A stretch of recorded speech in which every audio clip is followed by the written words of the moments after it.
नमस्कार। Ramanand technical classes में सभी स्टूडेंटों का स्वागत है और आपने जो इलेक्ट्रिशियन थ्योरी में मैं एसी थ्योरी को आपको पढ़ा रहा था, तो उसमें मैंने एसी की वेव तरंग जो है फॉर्म है उनके बारे में बताया। आपको परिभाषाओं पर, पारिभाषिक शब्दों पर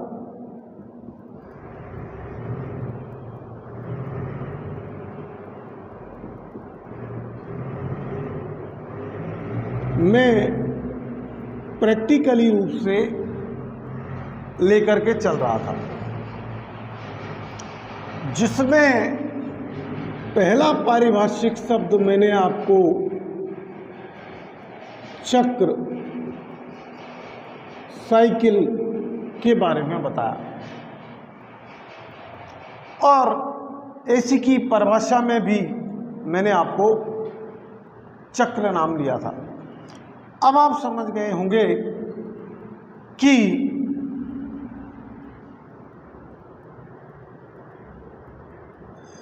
फ्लक्स वोल्टता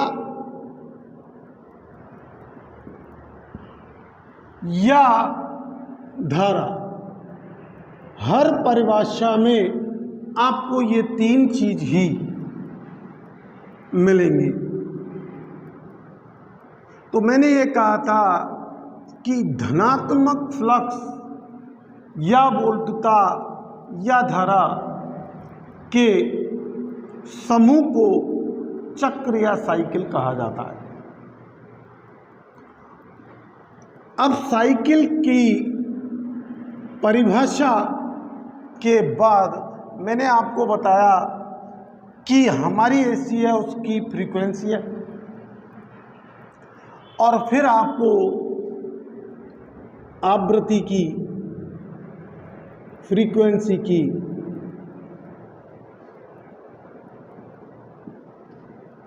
परिभाषा, वो मैंने ये कहा कि 1 सेकंड में चक्रों की संख्या, साइकिल जो है उसे हम आवृत्ति कहते हैं। आवृत्ति का मात्रक हर्ट्ज आपने कल देखा, और हर्ट्ज का अर्थ मैंने बताया था चक्र प्रति सेकंड, और यहीं से मैं चक्र की परिभाषा आपको लेकर के चला। उसके बाद मैंने एक चक्र में पूरा करने में लगे समय के बारे में आपको बताया और उसे नाम दिया आवर्तकाल। वो मैंने 50 हर्ट्ज की समय अवधि से लेकर के और फिर 1 सेकंड पर आकर के आपको बताया कि पीरियड ऑफ टाइम, जिसे आवर्तकाल कहा जाता है, वो एक चक्र को पूरा करने में लगा समय है। आवृत्ति के लिए मैंने आपको जो एक फार्मूला बताया था, F बराबर 1/T, और आवर्तकाल के लिए T बराबर 1/F, ये 2 फार्मूले बताए। और उसके साथ आपसे वीडियो के समापन पर भी मैंने क्वेश्चंस रखे, जिनको आप कंपैरेटिव एग्जामों में देखते हैं। अब मैंने दूसरा एक सूत्र फ्रीक्वेंसी का F बराबर पी एन बटे 120 ये बताया, जिसे मैं गलती से कल पी एन बटे 60 लिख गया था।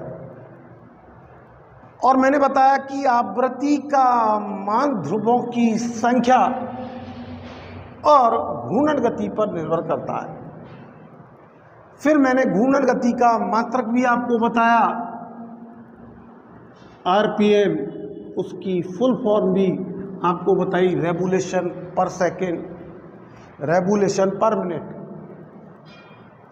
एक देखिए आप आरपीएस भी नाम सुनेंगे, वो आप जो है डीसी मोटरों में जब हम टॉर्क की गणना कर रहे होंगे उस समय जो है मोटर की शाफ्ट पर पुली लगाई जाएगी और उस स्थिति में हम रेवोल्यूशन पर सेकंड के हिसाब से घूर्णन गति का मात्रक लेंगे। तो वो चीज आपको वहां क्लियर हो जाएगी। अब देखिए, कल मैंने जो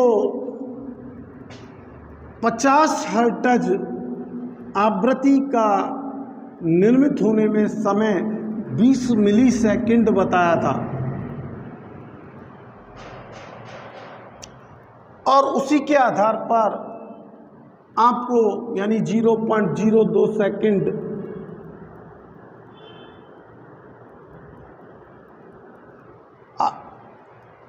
आवृत काल रख करके और F को 50 हर्ट्ज निकाल के बताया कि हाँ इतने ही समय में हमारी वास्तविक रूप से 50 हर्ट्ज का निर्माण होता है।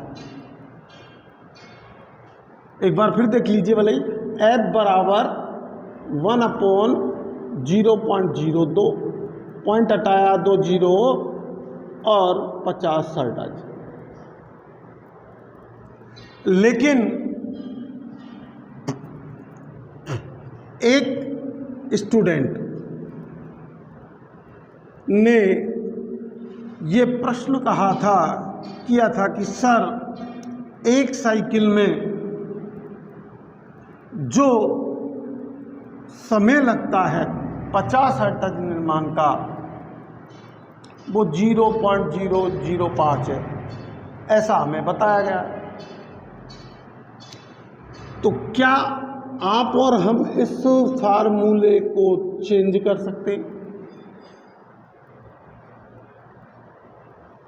फिर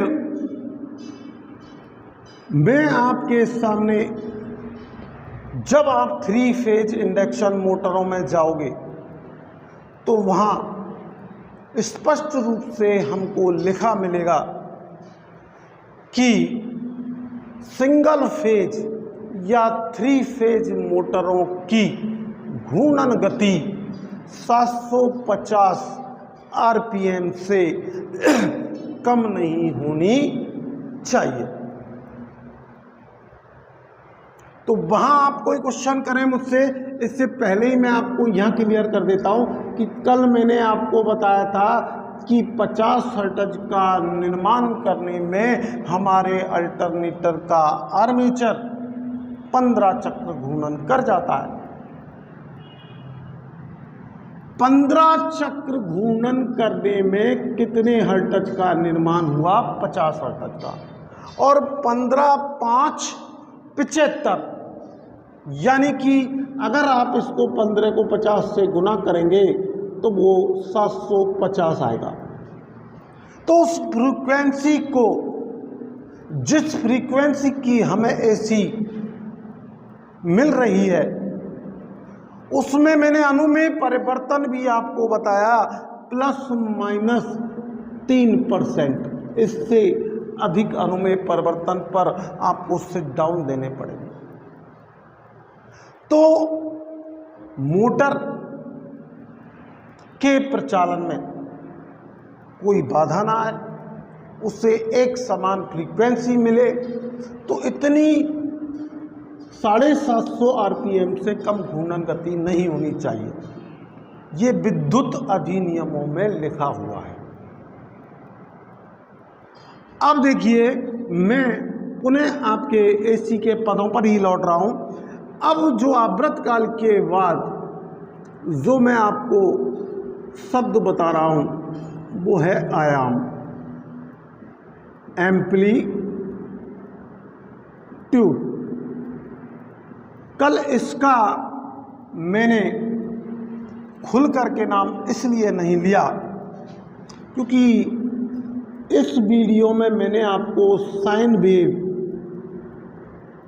का पूरा किस तरीके से निर्माण होता है, ग्राफ पर हमें रूप जो फॉर्म आती है अल्टरनेटर से जो एसी मिल रही है वो साइन वेव है, वो क्लियर किया था। और वो क्लियर होने के बाद ही आप समझ पाएंगे कि आयाम या एम्पलीट्यूड क्या होता है। तो देखिए, हमने ये देखा था कि जैसे जैसे कटान कोण बढ़ा वैसे वैसे, जैसे यहाँ वोल्टेज के ऊपर लेके चले तो अगर आपकी आर्मेचर स्थिरता तो 0 वोल्टेज थी, लेकिन जैसे 30 डिग्री पर गया आपकी वोल्टेज बढ़ी। फिर आप और कटान कोण पर गए तो आपकी वोल्टेज बढ़ी। फिर आप और आगे गए तो 90 डिग्री पर आपको वोल्टेज का मान अधिकतम मिला। फिर वापस गिरने लगा तो 90 डिग्री पर सबसे अधिकतम मान वोल्टेज का, और फिर आप जो है 120 पर गए तो फिर वोल्टेज ने गिरना शुरू कर दिया।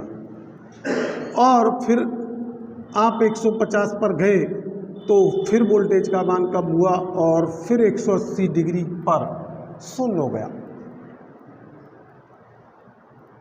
तो एम्पलीट्यूड या आयाम क्या है? ये साइकिल देख रहे हैं आप, इसमें अधिकतम मान 90 डिग्री पर प्राप्त किया गया है। अब चूंकि हर पल वोल्टेज या धारा का मान बदलता है,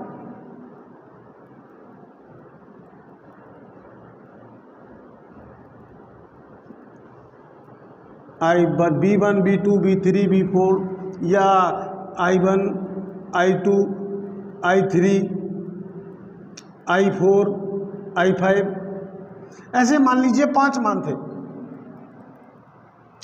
तो एक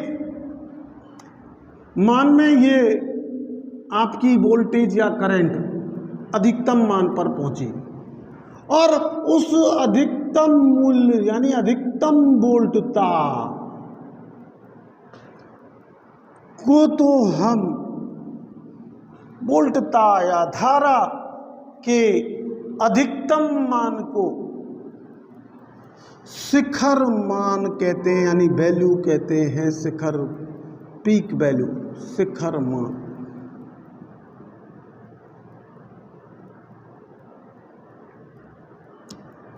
यानी किसी एक बिंदु पर जो उच्चतम मान है वोल्टेज का जो कैलकुलेट किया गया है या करंट का जो कैलकुलेट किया गया है वो उसका क्या है? शिखर मान।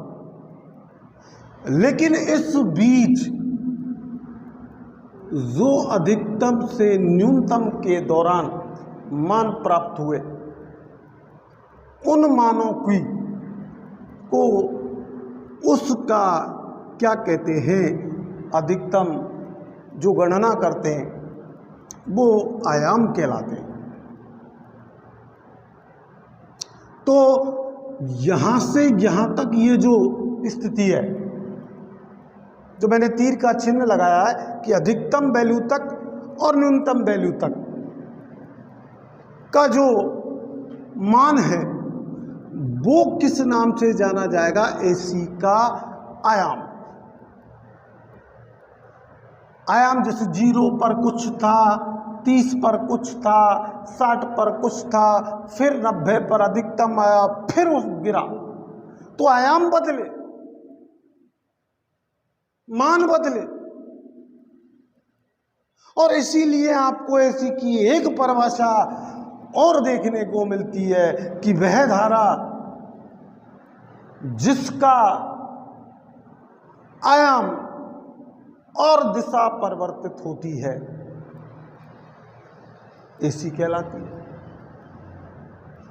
तो पीक वैल्यू का मतलब आप समझे फिर कि ये आपकी पीक वैल्यू है।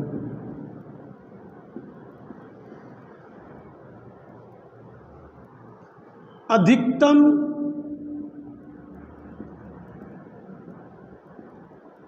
मैक्सिमम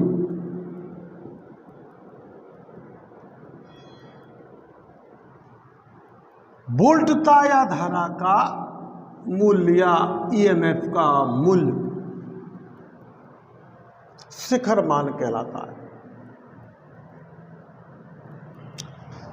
इसके बाद मैंने कल आपसे क्वेश्चन किया था कि आपके मीटर, एमीटर या वोल्ट मीटर धारा की, एमीटर धारा के और वोल्ट मीटर वोल्टता के परिपथ में किस मान की कैलकुलेशन करता है। यानी गणना के दौरान जो आपकी एम्पियर की घड़ी जो मान दर्शा रही है या वोल्ट मीटर की जो है घड़ी, उसकी जो संकेतक है जो मान दर्शा रहा है, वो आपका मान जो है वर्ग मध्य मूल मान RMS वैल्यू है। यानी अब ये कल क्वेश्चन का जो आंसर था वो ये हो गया कि हमारा एमीटर या वोल्ट मीटर जो है किस वैल्यू का पठन करता है, RMS मान की वैल्यू का। अब RMS मान की वैल्यू को समझने के लिए आप इस अर्ध चक्र में देखें, धनात्मक चक्र में देखें कि आपके प्रतिपल लिए गए मान जो हैं धारा के या वोल्टता के, आपके AC में तात्क्षणिक मान कहलाते हैं। मान इंस्टेंट वैल्यू। तो AC के धारा या वोल्टता के प्रति क्षण या प्रति पल लिए गए मान तात्क्षणिक मान कहलाते हैं। अब देखिए, साइंस के स्टूडेंट्स जिन पर साइंस रही थी वो तो फिजिक्स में 12th में ही देख लेते हैं कि तात्क्षणिक मान अगर धारा का ज्ञात करना है तो वो उसका सूत्र होगा I0 sin ओमेगा t। और वोल्टेज का अगर तात्क्षणिक मान इंस्टेंट वैल्यू आप निकालते हैं तो V0 sin ओमेगा t सूत्र का प्रयोग करते हैं। वो कैलकुलेशन में आपके आता है। अब वर्गमूल माध्यमान की बात कर रहा हूं मैं, इसलिए आ रहा हूं वापस वहां पर RMS वैल्यू पर।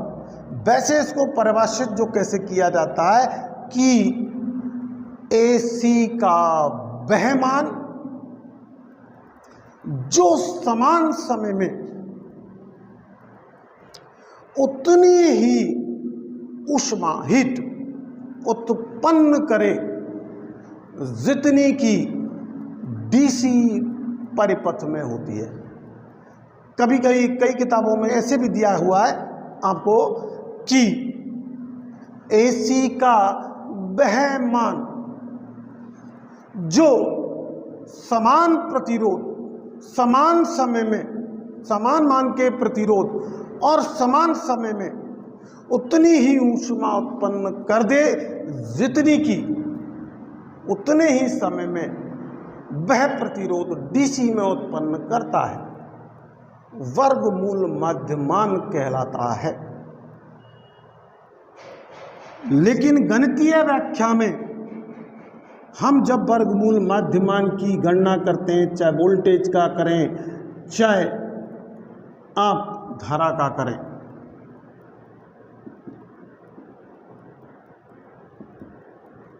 या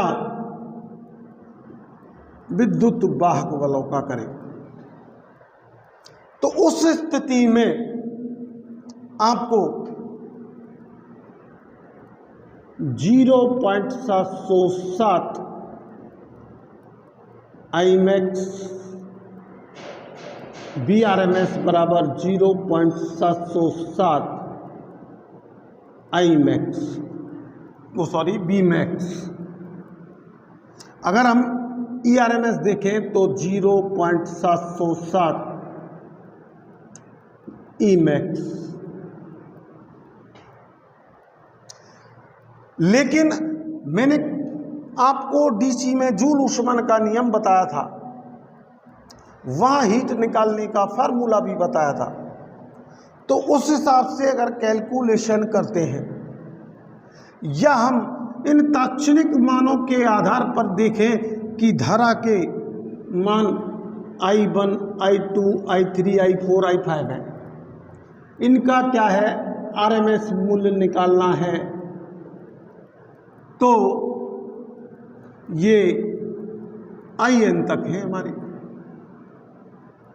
अब I1 plus I2 plus I3 plus dot dot dot IN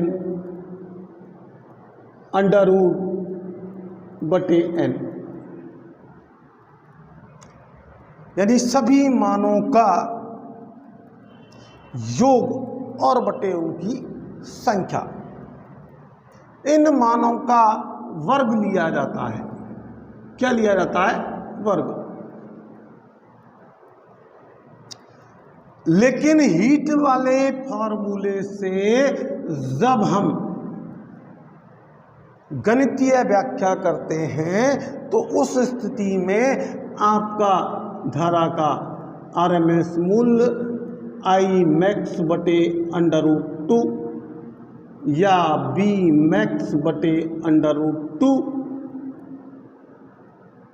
आता है, या Emax बटे अंडर रूट 2 ERMS बराबर आ जाता है। अब आप जानते हैं कि अंडर रूट 2 का मान 1.414 होता है, और एक में जब 1.414 का भाग दोगे तो आपका वैसे आ जाएगा 0.707।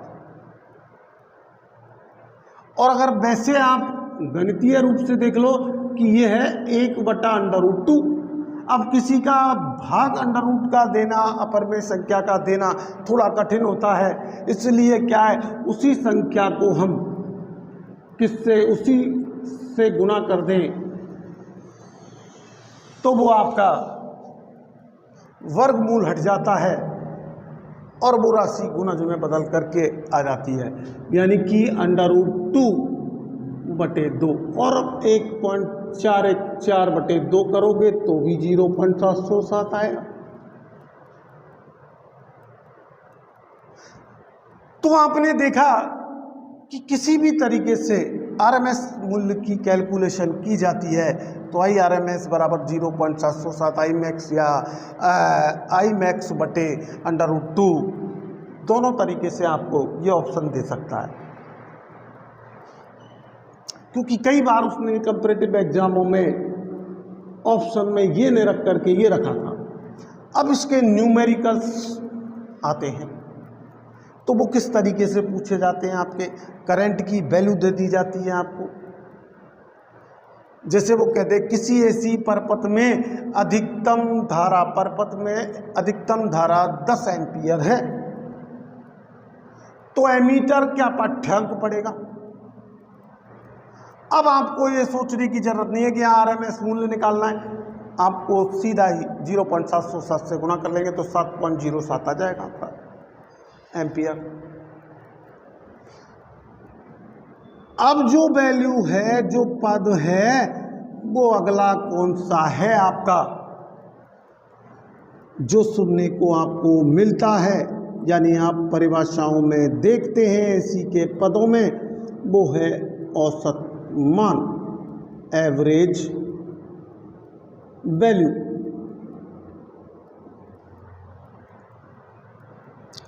तो एवरेज वैल्यू, जैसा कि इसके नाम से ही स्पष्ट हो रहा है, औसत मान।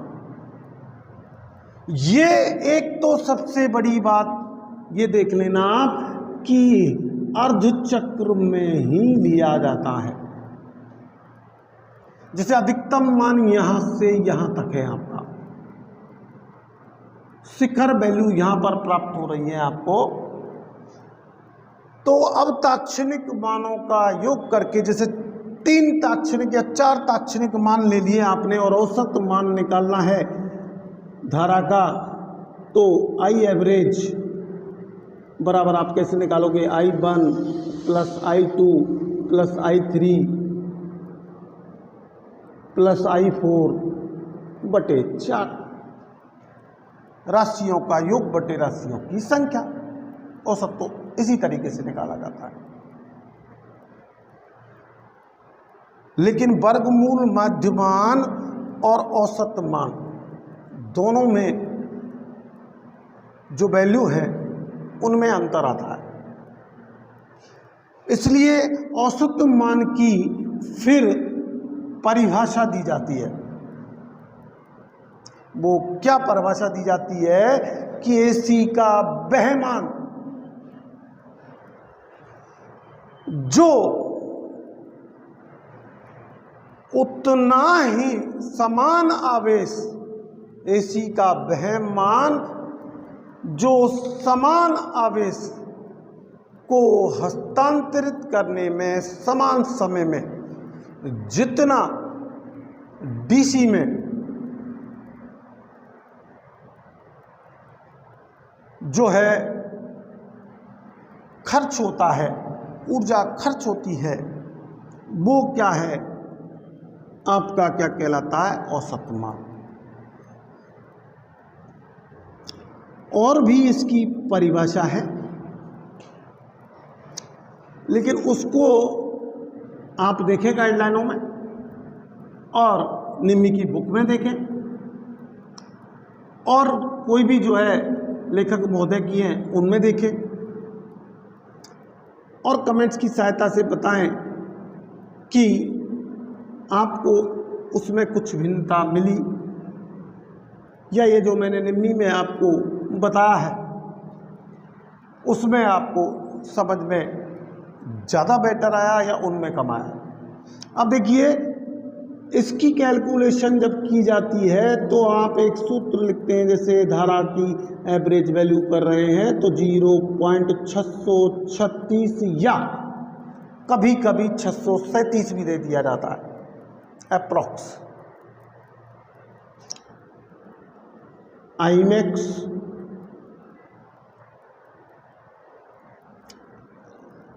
बी एवरेज बराबर 0.636 बी मैक्स या ई एवरेज अगर आप निकालें तो आपको दिया जाता है कि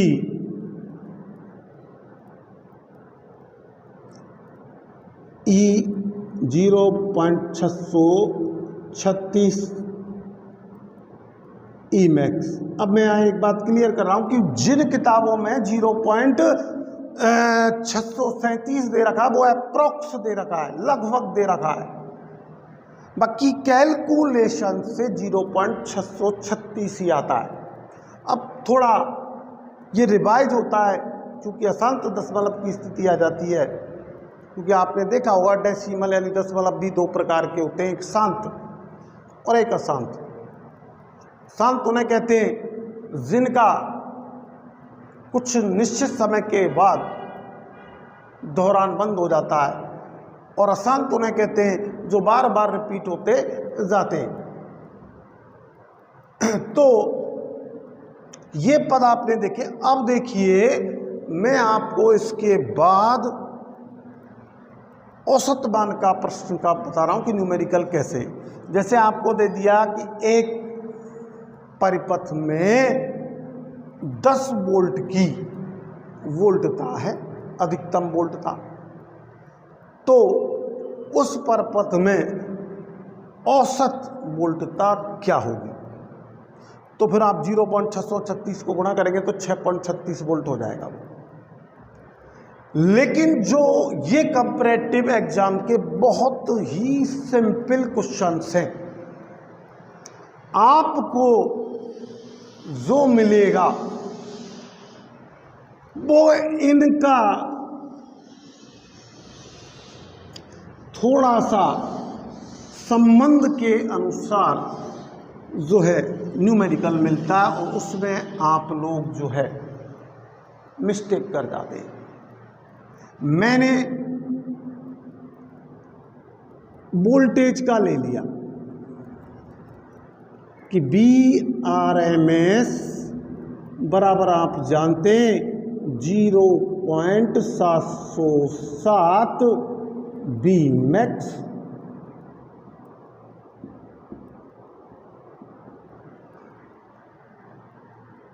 अब देखिए बी एवरेज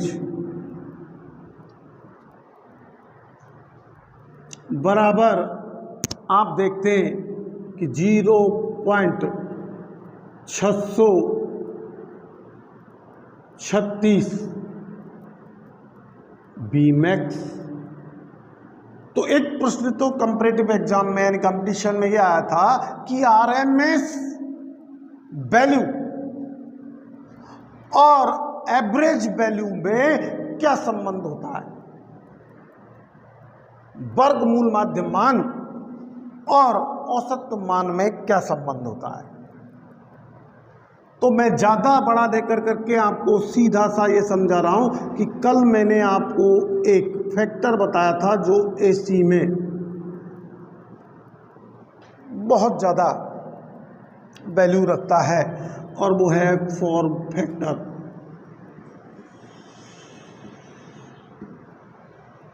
रूप गुणक।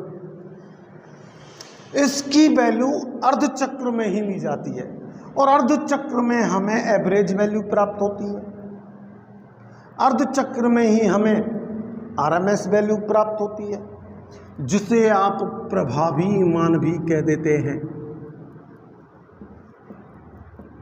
आरएमएस मूल्य को जो है दूसरे किस नाम से आप जानते हैं? प्रभावी मान। रूप गुणक या फॉर्म फैक्टर, जिसे KF से व्यक्त किया जाता है, एसी के अर्धचक्र में प्रभावी मान और औसत मान के अनुपात को रूप गुणक या फॉर्म फैक्टर कहते हैं। अब ये दोनों मैंने आपको वोल्टेज के लिख रखे हैं, तो यहां पुटअप करके देखते हैं अपन। VRMS बटे V एवरेज बराबर 0.707 Vmax बटे 0.636 Vmax, और Vmax से Vmax कैंसिल आउट, और आप जब 0.707 में 0.636 का भाग दोगे तो आपको 1.11 आएगा। यानी कि VRMS बटे V एवरेज की वैल्यू अनुपात रेशो जो है वो रूप गुणक के बराबर होता है। तो अगर RMS का एवरेज के साथ अगर कोई संबंध होगा तो वो हो जाएगा VRMS बराबर 1.11 B एवरेज। अब देखिए, अगर आपको भी औसत मान दिया है तो आप तुरंत RMS वैल्यू निकाल सकते हैं, और अगर आपको RMS वैल्यू दी है तो आप तुरंत 1.1 का जो है भाग दे करके एवरेज वैल्यू प्राप्त कर सकते हैं। तो फॉर्म फैक्टर से भी आपको गणितीय न्यूमेरिकल्स जो आपको मिल जाते हैं। ये आपका संबंध पूछा गया था। जो फॉर्म फैक्टर की परिभाषा जानता था वो सही करके आ गया। अब मैं यहां एक और विशेष बात बताने जा रहा हूं कि AC में आपने, DC में तो आपने वोल्टताएं कैसे भी देख ली होंगी, लेकिन AC में जो वोल्टेज है, आप विद्युत उत्पादन केंद्र पर या तो 11 kV, आगे चलोगे तो उसे 33 kV, फिर 66 kV, इस तरीके के 11 के गुरज में चलते हैं। और वो देख लें आप कि 10 वोल्ट अगर वोल्टता जनित हुई तो वो लगभग कितनी है RMS वैल्यू उसकी, वो कितनी होगी आपकी, अगर फॉर्म फैक्टर के हिसाब से निकालोगे आप तो एवरेज वैल्यू अगर 10 वोल्ट है तो आपकी वो 11.1 वोल्ट आएगी RMS वैल्यू। तो इसीलिए 11 के गुणज में ट्रांसफार्मरों की सहायता से वोल्टेज को स्टेप अप किया जाता है। और वो बात आप पारेषण में देखोगे कि उच्च वोल्टता पर ही AC का पारेषण क्यों किया जाता है, ट्रांसमिशन क्यों किया जाता है, उसके कई हमें एडवांटेज हैं। उन एडवांटेजों को अपन पारेषण में खुल करके करेंगे। इसीलिए मैंने AC थ्योरी पर ज़्यादा महत्व दिया है आपको, क्योंकि बहुत सारी चीज़ें हमारी AC थ्योरी पर बिजली बोर्ड से संबंधित जुड़ी हुई हैं। अब देखिए, इन 11 kV, 33 kV, 66 kV में ही क्यों व्यक्त किया जाता है, क्योंकि रूप गुणक प्रभावी होता है, फॉर्म फैक्टर प्रभावी होता है। और आप जब ट्रांसफार्मर के EMF का समीकरण ज्ञात करोगे तो आपको वो 4.44 के रूप में मिलता है। अल्टरनेटर में भी आपको इस तरीके से मिलेगा। तो वहाँ हम जब वैल्यू निकालते हैं वाइंडिंग में करते समय, तो उस समय हम EMF की वैल्यूज़ के लिए फॉर्म फैक्टर का गुना कर करके और फार्मूले निकाल के लाते हैं। इसके बाद जो फैक्टर आता है, जो गुणक आता है, वो क्या है, शिखर गुणक।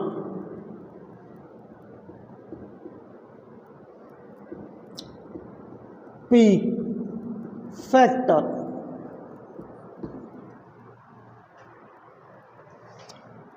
पीक फैक्टर को क्रीस्ट फैक्टर भी कहते हैं और इसे KC या KP से व्यक्त करते हैं। KP यानी पीक, KC क्रीस्ट, जो अल्टरनेटर और वाइंडिंग में ज़्यादा प्रभावी होगा, क्योंकि वहाँ पर जो हमें अल्टरनेटर में विद्युत वाहक बल प्राप्त होता है वो बीजगणितीय योग के रूप में और गणितीय रूप में कैलकुलेशन करके सदिश योग और उस तरीके से हम जो है उसको परिभाषित करते हैं। वहाँ जो ऐसे क्रिस्ट फैक्टर के नाम से या पिच गुणक के नाम से जानोगे।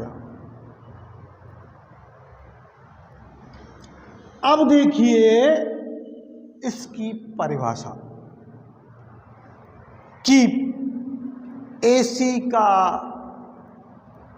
वह मान या AC का प्रभावी मान और AC का अधिकतम मान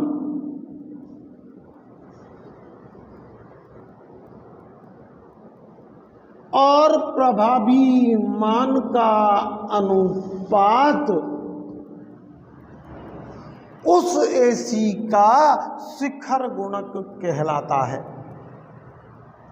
यानी आप के P या KC को कैसे गणना करते हैं? अगर वोल्टेज के रूप में तो B मैक्स वटे आपका BRMS। अब देखिए इसकी आप गणितीय वैल्यू प्राप्त करने जा रहे हैं कि B मैक्स और RMS को हम लिख सकते हैं 0.707 B मैक्स और B मैक्स से B मैक्स कटा और एक में 0.707 का भाग दिया तो आपको पुनः 0.707 का मतलब यहाँ अभी निकल करके आया था कि 1/√2। तो √2 पर चला जाएगा या तो आपको ये कहते किताबों में मिलेगा कि KC या KP का मान जो है √2 या गणितीय मूल्य 1.414 होता है।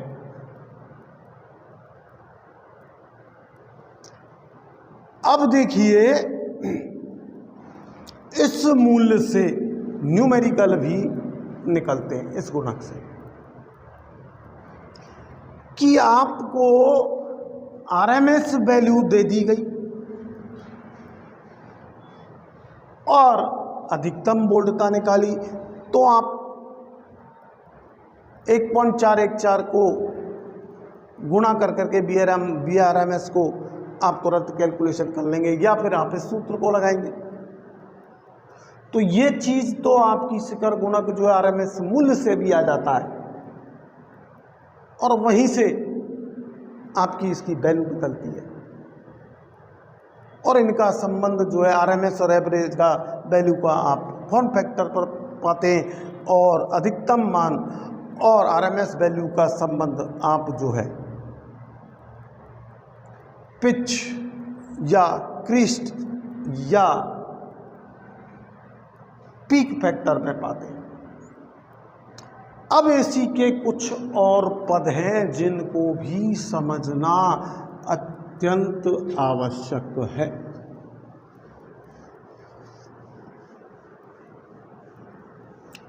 और अगले पद पर मैं जा रहा हूं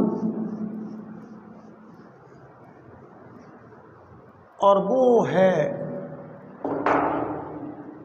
एक आपने नाम सुना होगा फेज कला।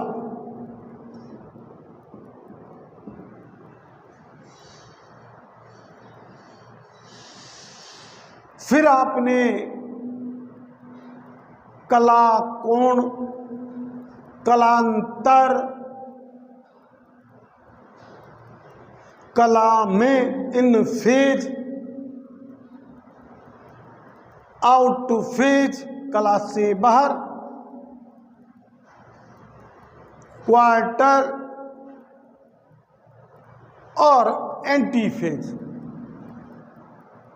ये परिभाषाएं आपने AC में पढ़ी है। तो इनको हम बिल्कुल क्लियर कर देते हैं आपको कि कला क्या है, फेज क्या है। मैं एक बार फिर एसी में साइन वेव को बना रहा हूं। अब देखिए, मैंने कल आपको 0 degree, 30 degree, 60 degree, 90 degree, 120 degree, 150 degree और 180 डिग्री इन कटान कोणों पर घुमाते हुए, फ्लक्स का ग्रंथन कराते हुए उत्पन्न ईएमएफ की साइन वेव बनाई थी। तो यहां देखिए, वोल्टेज हो या ईएमएफ हो, 0 से 30 डिग्री पर आने पर, यानी कला चेंज होने पर, फेज चेंज होने पर आपकी वोल्टेज का मान परिवर्तित हो रहा है।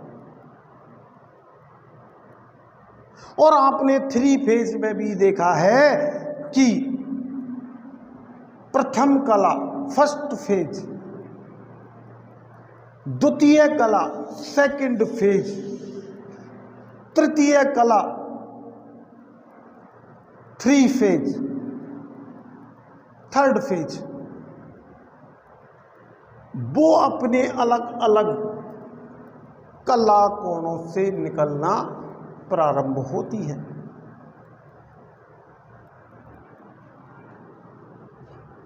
तो अब मैं आपको सबसे पहला, यानी कला कोण या कला का मतलब आप समझ गए, फेज का यानी कोणीय अंतर जो आता है, कलांतर जो आता है, उसके कारण वोल्टता या धारा अपने अधिकतम और न्यूनतम मान प्राप्त करती है। तो सबसे पहले आता है कला में इन फेज।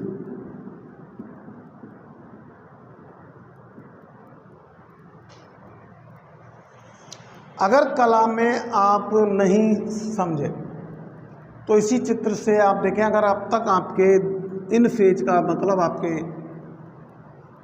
किसी इंस्ट्रक्टर ने या ऑनलाइन ऑफलाइन क्लासेज में क्लियर नहीं किया है, तो आप अच्छी तरीके से समझ लें कि इन फेज कला में 2 प्रत्यावर्ती राशियां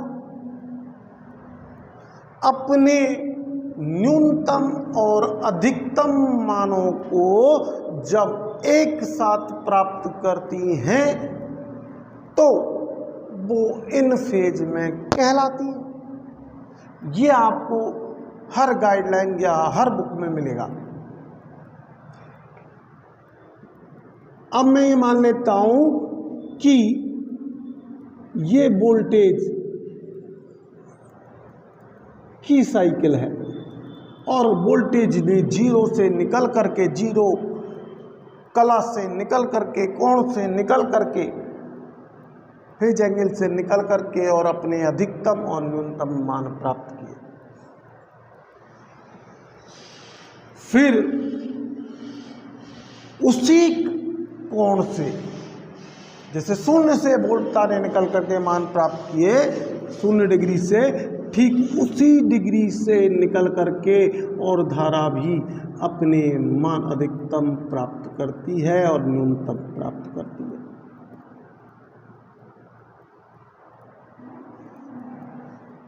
तो वोल्टेज का शिखर यानी पीक वैल्यू अलग है, करंट की पीक वैल्यू अलग है, लेकिन फिर भी वो कला में है, क्योंकि वो एक साथ अपने अधिकतम और न्यूनतम मानों को प्राप्त कर रही हैं। तो ऐसी प्रत्यावर्ती राशियां फिर इन फेज में कहलाती हैं, जिनको जा तरंग यानी वेव के रूप में ऐसे दर्शाया जाता है और सदिश रूप में फिर हम वोल्टेज और धारा अगर कला में है तो उसे वेक्टर सदिशीय आरेख के रूप में ऐसे व्यक्त करोगे। अब दूसरी जो बात है, दूसरा जो पद है वो है आउट ऑफ फेज, कला से बाहर।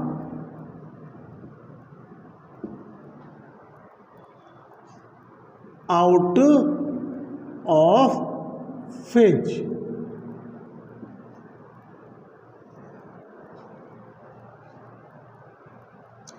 तो आउट ऑफ फेज के लिए हम पारिभाषिक रूप से क्या कहते हैं कि दो प्रत्यावर्ती राशियां जब अपने अधिकतम और न्यूनतम मानों को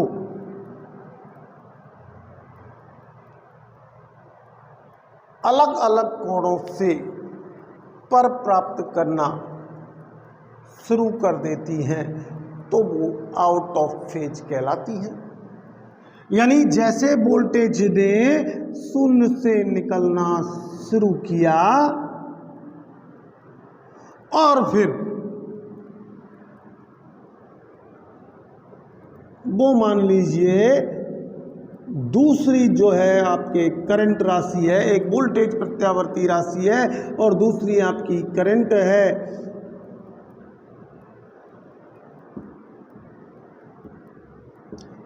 अगर वोल्टेज से करंट ने 30 डिग्री आगे से निकलना शुरू किया और फिर अपनी साइकिल को पूरा किया तो अब ये क्या कहलाएंगी? Out of phase.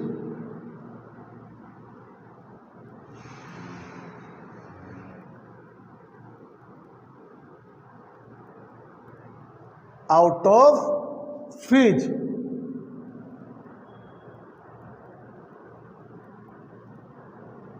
यानी हर समय, हर कालांतर के पश्चात, जैसे इसमें 30 डिग्री कालांतर के पश्चात करंट और धाराएं, वो करंट और वोल्टेज अपने अधिकतम और न्यूनतम मानों को प्राप्त कर रहे हैं।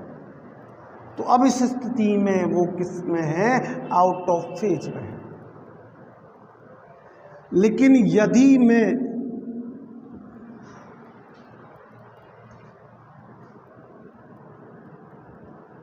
चतुर्थांश, क्वार्टर,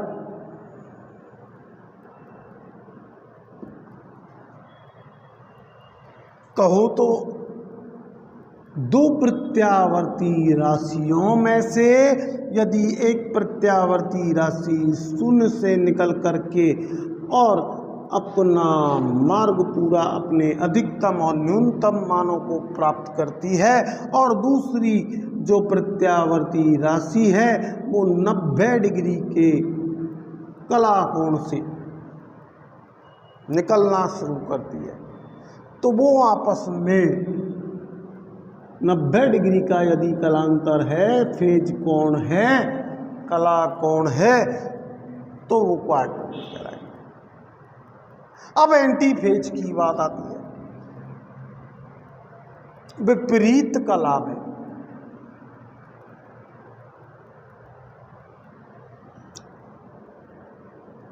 एंटी फेज।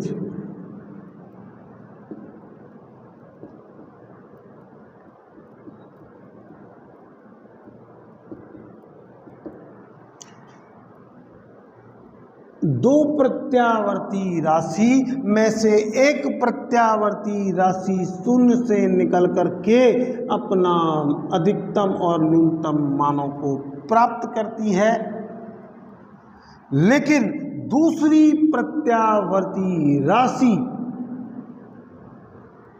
180 डिग्री के कला कोण से निकलना प्रारंभ कर देती है, तो वो दोनों राशियां एक दूसरे के एंटी फेज कहलाती है। तो आपने एक तो देखा कला में, एक देखा कला से बाहर, एक क्वार्टर और एक एंटी फेज। अब कुछ पद ऐसे हैं जिनमें एसी में दो प्रत्यावर्ती राशियां, और मैं शुरू से आपको इनमें समझाते हुए ये देख ले चल रहा हूं कि वोल्टेज और करंट ही लेकर के चल रहा हूं। एक राशि को मैंने वोल्टेज मान रखा है और एक को करंट। अब आप सबसे ज्यादा ये शब्द सुनते हैं अग्रगामी, पश्चगामी, लीडिंग। अग्रगामी का मतलब लीडिंग,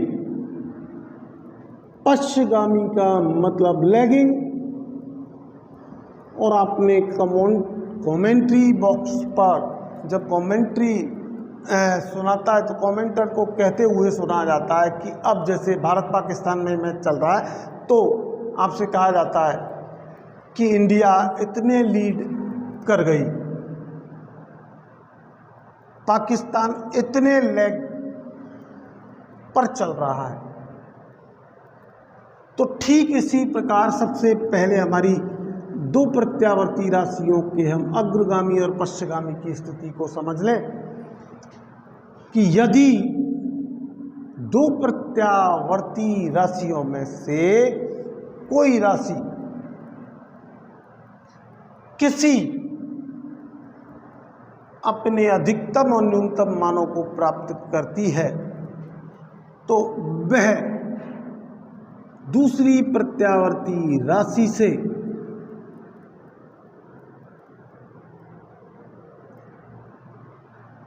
पीछे रह जाती है, या पहली प्रत्यावर्ती राशि आगे चलना प्रारंभ करती है। तो जैसे वोल्टेज है, अब इसने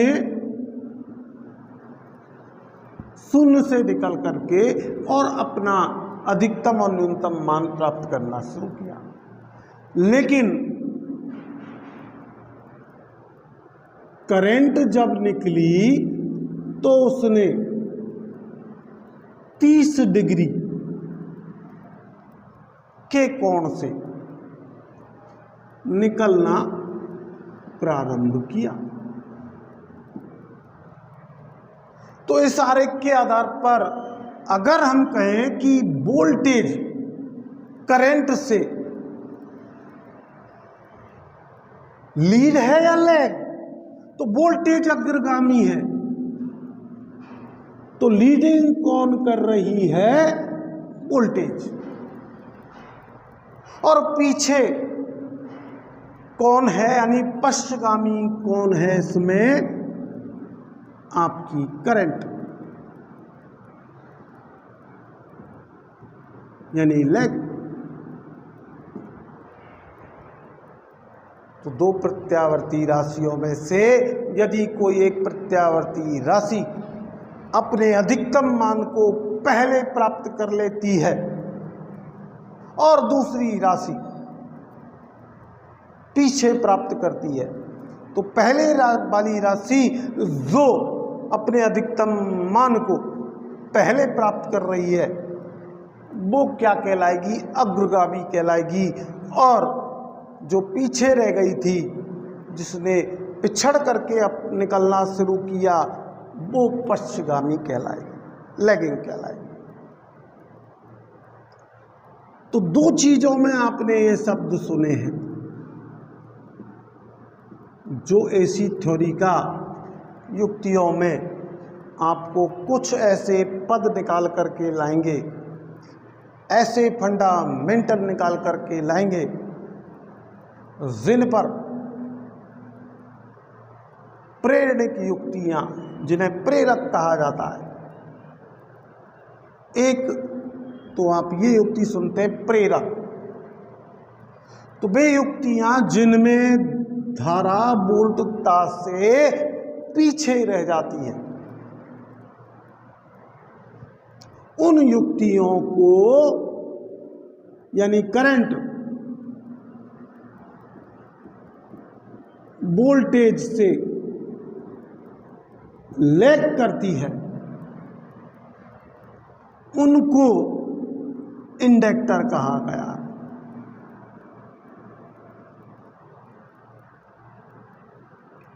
कहा जाता है उन युक्तियों को।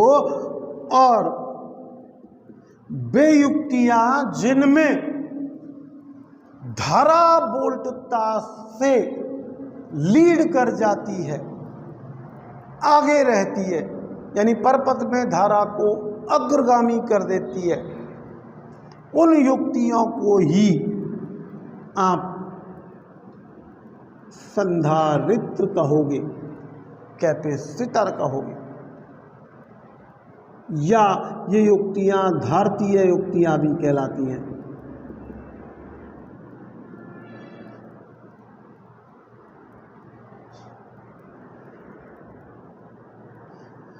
कैपेसिटेंस डिवाइस या कैपेसिटर के नाम से हम जानेंगे। तो अब आप यहां देख रहे हैं कि एसी के फंडामेंटल से दो ऐसे चैप्टर निकल करके आ रहे हैं। एक तो प्रेरक इंडक्टर और एक कैपेसिटर। वो केवल दो विशेषताओं के कारण ही निकल करके आ रहे हैं, दो पारिभाषिक शब्दों के कारण ही निकल करके आ रहे हैं, अग्रगामी और पश्चगामी। अब देखिए, यहां मैं लाइन इसलिए खींच रहा हूं कि आपसे कल आगे इन पद पारिभाषिक शब्दों को पढ़ने से पहले आपसे कुछ जो है चीज़ों के लिए मैं देखने के लिए कह रहा हूं, जिससे आपको निम्मी का और युक्तियों के एक एक जो है चीज़ खुल करके सामने आए और आप पूरा का पूरा उस चैप्टर में से कोई भी क्वेश्चन पुटअप हो उसका जवाब दे सकें। एक तो आप प्रेरक के बारे में देखेंगे, और प्रेरक के बारे में जब देखेंगे तो आप प्रेरण, इंडक्शन देखोगे, और जब आप ट्रांसफार्मर और मोटरों पर आओगे तो प्रेरण भी दो प्रकार के देखोगे। मोटरों में तो आप जो है केवल विद्युत चुंबकीय प्रेरण के फैराडे के नियम को ही देखोगे, जनरेटर में उसके नियम को ही देखोगे, लेकिन ट्रांसफार्मर में आप प्रेरण की दो क्रियाओं को देखोगे, एक अन्योन्य प्रेरण म्यूचुअल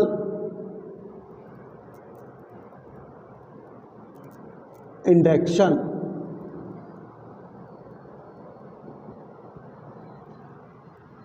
और एक आप देखोगे स्वप्रेरण सेल्फ इंडक्शन।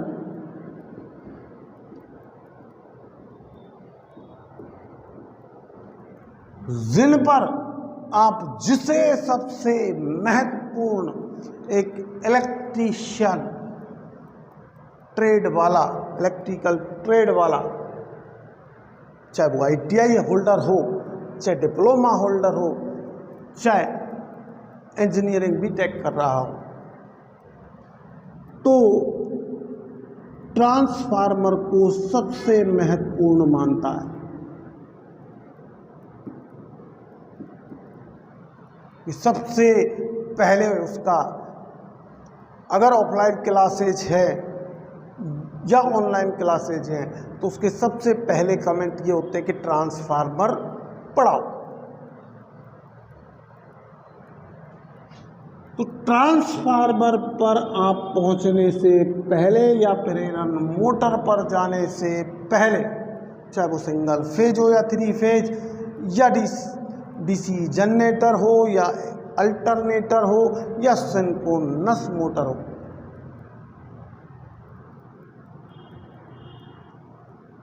इन 3 शब्दों से परिचय विस्तृत रूप से होना आवश्यक है।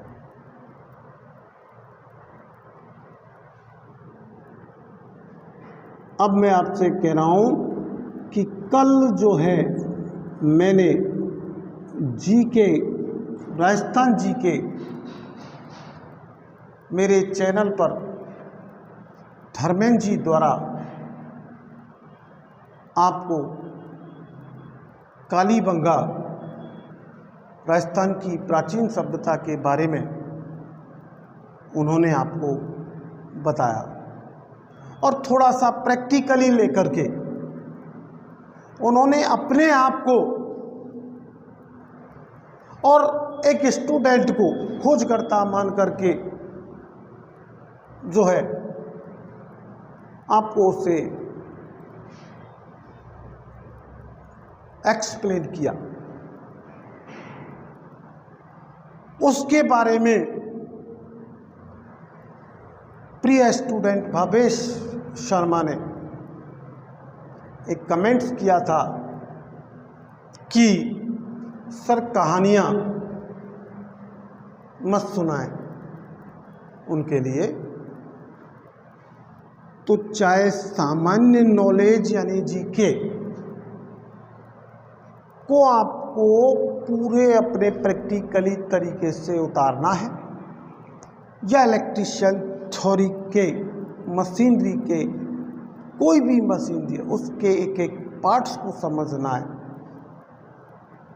तो मेरे मोटिवेशन वीडियो में मैंने आपसे बार बार अनुरोध किया था कि टू बी प्रैक्टिकली